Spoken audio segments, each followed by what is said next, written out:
Hoy vamos a meternos de lleno en uno de los conceptos más básicos, pero a la vez más importantes de la química, que son exactamente los ácidos y las bases. Y lo haremos recorriendo una historia fascinante de ideas, de errores y, por supuesto, de grandes descubrimientos. Venga, para empezar, pensemos en algo de nuestro día a día. ¿Qué tienen en común un limón y un poco de vinagre? Ese sabor agrio, ¿verdad? Y ahora pensemos en la sensación del jabón en las manos, que es como resbaladizo. Pues esas sensaciones, tan diferentes entre sí, son la primera pista de que estamos hablando de dos tipos de sustancias químicas casi opuestas. Fijaos, esto es básicamente lo que los primeros químicos podían observar. Por un lado, los ácidos, sabor agrio, y si usaban un papelito llamado tornasol, se ponía rojo.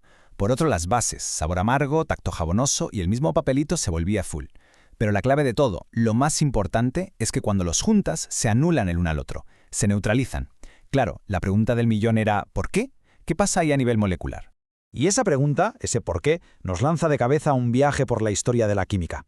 Los científicos querían dejar de decir simplemente sabe agrio y empezar a señalar qué parte de la molécula era la responsable de ese comportamiento. Empezaba la búsqueda. El primer protagonista de nuestra historia es Antoine Lavoisier, allá por finales del siglo XVIII, un auténtico gigante considerado el padre de la química moderna. Y fue él el primero en atreverse a proponer una teoría formal para explicar la acidez. A ver, la teoría de Lavoisier tenía mucho sentido en su momento. Él vio que un montón de ácidos que conocía tenían oxígeno en su composición, así que ató cabos y dijo, ya está, el oxígeno es el que causa la acidez.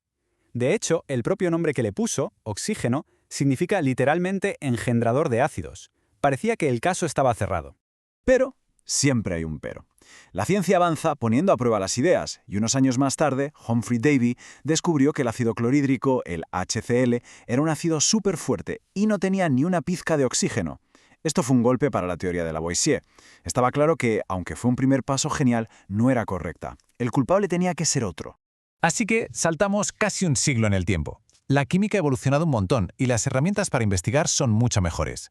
Y con todo eso, llegó el siguiente gran avance que esta vez sí nos acercaría muchísimo a la respuesta correcta. El responsable de este salto fue un químico sueco, Svante Arrhenius. En 1884 su teoría cambió por completo el foco, dejó de mirar al oxígeno y se fijó en otro elemento. Y además añadió un ingrediente que lo cambiaba todo, el agua. La clave de la teoría de Arrhenius es esta, y es muy importante. Un ácido es cualquier cosa que cuando la disuelves en agua, suelta iones de hidrógeno, H+. Y una base es lo que, al disolverse en agua, suelta iones hidróxido, o H-. Esta idea era brillante, porque explicaba la neutralización de forma perfecta. El H+ del ácido se junta con el OH- de la base y ¡zas!, forman agua. Sencillo y elegante. La teoría de Arrhenius fue un exitazo, de hecho se sigue enseñando. Pero tenía un punto débil. Solo funcionaba si había agua de por medio. ¿Qué pasaba entonces con sustancias como el amoníaco, que es una base clarísima pero no tiene OHs en su fórmula para soltar? ¿O con reacciones que ocurren entre gases, sin agua? La historia, por lo visto, todavía no había terminado. Entonces, ¿cómo se solucionó esto? Pues la respuesta llegó en 1923 y fue una auténtica revolución. Dos químicos, Bronsted y Lowry, trabajando cada uno por su cuenta, llegaron a la misma conclusión. Una definición mucho más amplia y que es la que más se usa hoy en día. Bronsted y Lowry le dieron una vuelta de tuerca al concepto. Para ellos, la historia no va de lo que una sustancia suelta en agua, sino de un intercambio, de un juego dinámico. Se trata de una transferencia de un protón, o sea, un ion H+. Es muy simple. El ácido es el que dona el protón. La base es la que lo acepta. Donar y aceptar. Esa es toda la historia. Para que quede súper claro, vamos a imaginarlo como un juego de pillar, a nivel molecular. El ácido es el que tiene la pelota, que es el protón, y la base es la que está esperando para atraparla. El ácido lanza el protón y la base lo coge. Ya está. Eso es una reacción ácido-base según Bronsted-Lowry. Un simple pase de un protón de una molécula a otra. Con esta idea, el problema del amoníaco se resuelve al instante. Cuando el ácido clorhídrico, el HCl, se junta con el amoníaco, el NH3, el HCl actúa como el ácido, le pasa su protón al amoníaco, y el amoníaco, que lo acepta, actúa como la base. Perfecto, ya no necesitamos agua para que la definición funcione. Y ojo a esto, que es un concepto clave, de esos que caen en los exámenes. Después de que ocurre la transferencia, los papeles se pueden invertir. El ácido, que ya ha donado su protón, ahora podría aceptarlo de vuelta, así que se convierte en lo que llamamos su base conjugada. Y la base, que ha atrapado el protón, ahora podría donarlo, así que se convierte en su ácido conjugado. Siempre van en parejitas. Muy bien. Ya sabemos definir qué es un ácido y qué es una base. Pero claro, en la vida real no todos los ácidos son iguales. ¿Es igual de ácido el zumo de un limón que el café? No. Necesitamos una forma de medirlo, de ponerle un número a esa acidez. Y esta era, lógicamente, la siguiente gran pregunta. No es suficiente con decir, esto es más ácido que aquello. Hacía falta crear una especie de regla universal para medir y comparar la acidez de cualquier cosa. La solución llegó en 1909 y, curiosamente, gracias a la industria cervecera. El químico danés S.P.L. Sorensen, mientras trabajaba para mejorar la calidad de la cerveza, desarrolló una escala matemática para medir de forma muy sencilla la concentración de esos iones hidrógeno de los que hablaba Renier.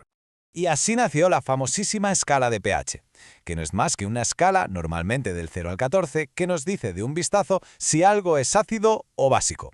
Es una herramienta súper útil que nos da un número fácil de entender.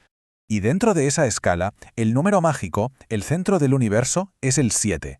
El 7 es el equilibrio, la neutralidad total. ¿Y qué sustancia representa esa neutralidad por excelencia? Pues sí, el agua pura. La regla es súper sencilla y la vemos aquí aplicada a cosas cotidianas. Todo lo que tenga un pH por debajo de 7 es ácido. El zumo de limón, el vinagre, la batería del coche. El 7, como hemos dicho, es el agua, el punto neutro. Y todo lo que está por encima de 7 es básico o alcalino. El jabón, la lejía, los productos de limpieza. Es como un mapa para entender la química que nos rodea. Venga, vamos con el resumen final. Modo examen, para que quede todo clarísimo. Primero, Lavoisier, que lo intentó con el oxígeno, pero se equivocó.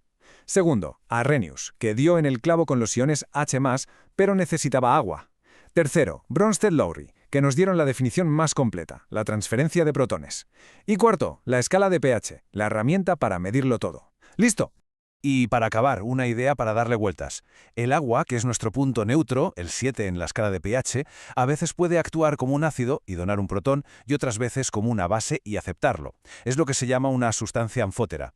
Y la pregunta es, si algo tan común y aparentemente simple como el agua tiene esta doble personalidad química, ¿cuántos otros secretos fascinantes nos estamos perdiendo en las cosas que usamos cada día?